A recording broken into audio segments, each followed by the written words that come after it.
来到这个展示区，继续深入发掘大洋洲独特的岛屿文化。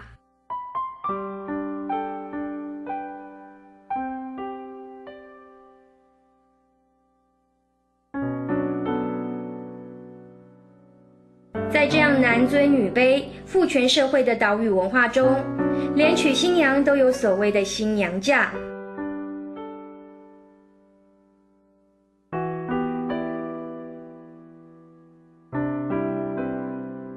在太平洋地区不同的地方，新娘嫁也会因地而异。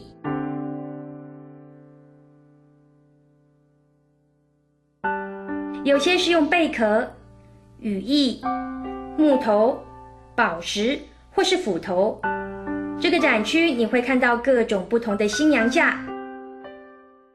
We show all sorts of bride's price in this exhibit. For instance, we're starting here on the north coast of New Guinea. They put little wicker spirit masks on top of green snail shells.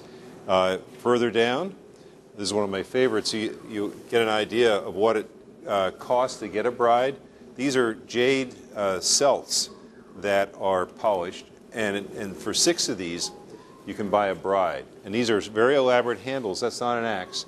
This is a handle that's just a presentation handle to present the blades when there's a big ceremony where the two families, the bride and the groom, get together and negotiate what's it going to cost to get that bride.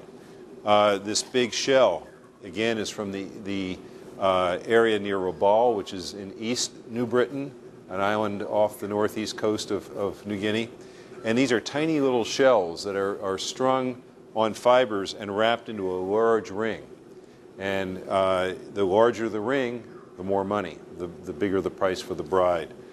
These are more of the presentation axes for buying a bride in Milne Bay off the east coast of New Guinea. Then you get different kinds of jewelry.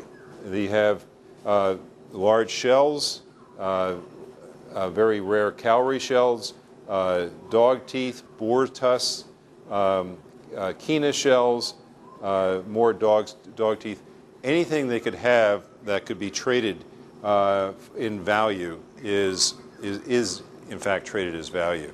And if we go over to the other side here, you actually see a picture, again a Chris Rainier picture, of one of the brides. And she's in fact wearing a very large, what's known as a baler shell, because they could actually use these to bail out water from a canoe.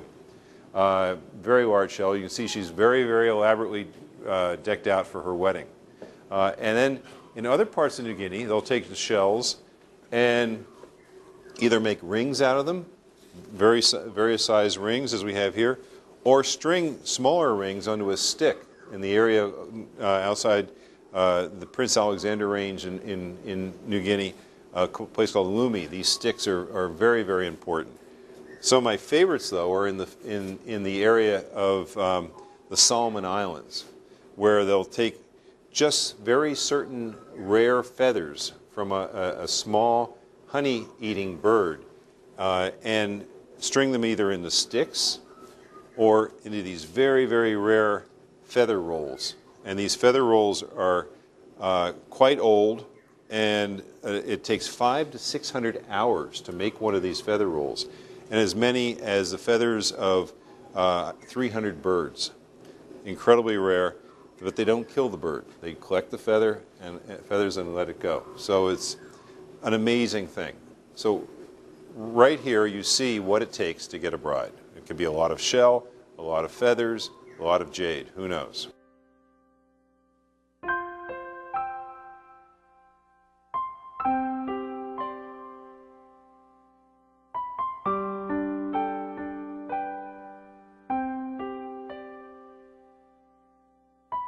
这些琳琅满目的新娘架还真让人大开眼界。举凡这些少见的玛瑙贝、狗牙、山猪牙、特殊的壳类等，都可以拿来换一位美娇娘。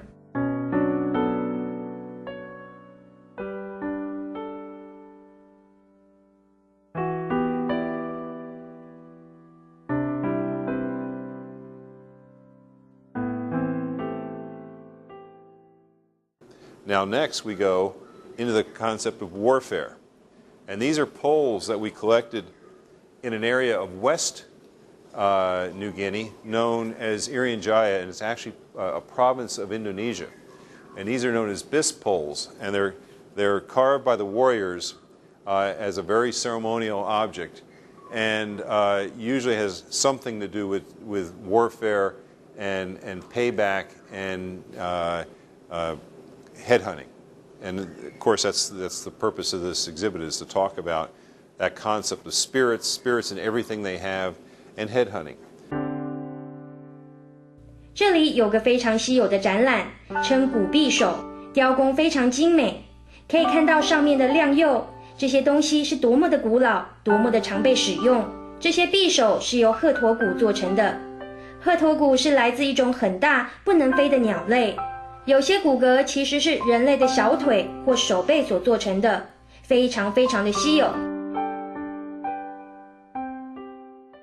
And finally, if you're going to go to war, you can't go to war without bows and arrows and fighting sticks. And here we have examples of just how intricate these arrows can get.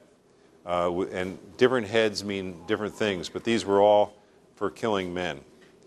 And here you can see some of these warriors at a literal payback ceremony. This is in New Guinea, if there's two villages and one village robs something and kills somebody, there's something called payback. The other village has to be paid back.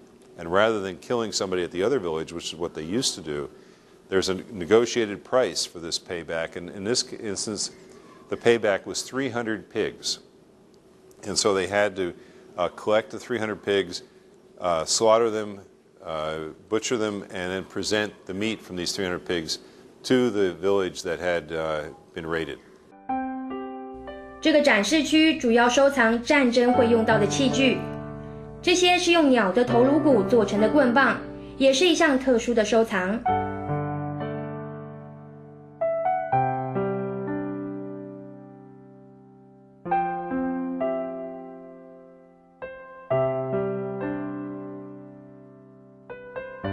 接着来到猎头区，这些就是真实被猎杀的头颅，然后摆上装饰，大部分是俘虏的头，但也有些可能是祖先的头颅。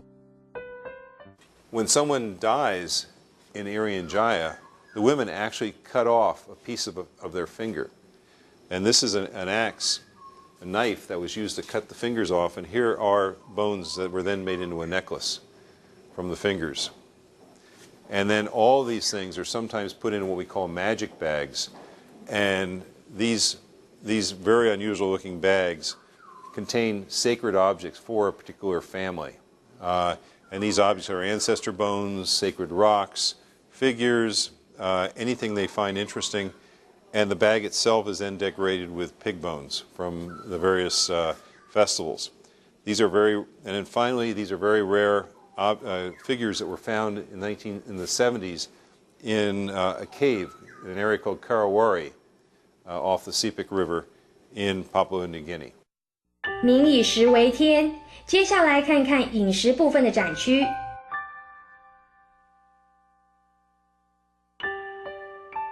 这里有碗器、锅器，像这个雕工非常细的锅子，在塞皮克河附近使用，拿来保存西米。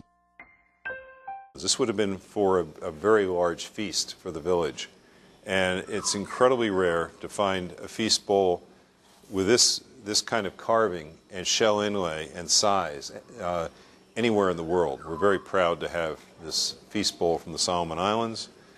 And then many people don't notice it, but there's a mortar and pestle up here.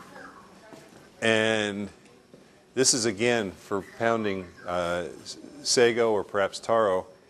And it's kept, we intentionally displayed it up high because that's the way it's stored to keep it from getting eaten by rats.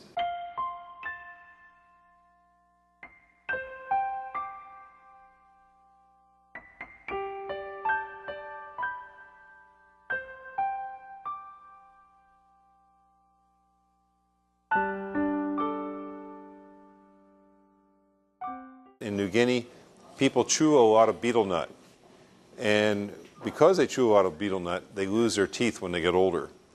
And so the betel nut must be mixed with lime to be effective. And so each of these mortars is filled with lime and betel nut and pounded together, and then the long sticks or spatulas are used then to eat the betel nut and lime. But they're something a typical man in New Guinea would each have one, and they spend most of the day pounding their betel nut mortars with the spatulas and constantly be consuming the betel nut.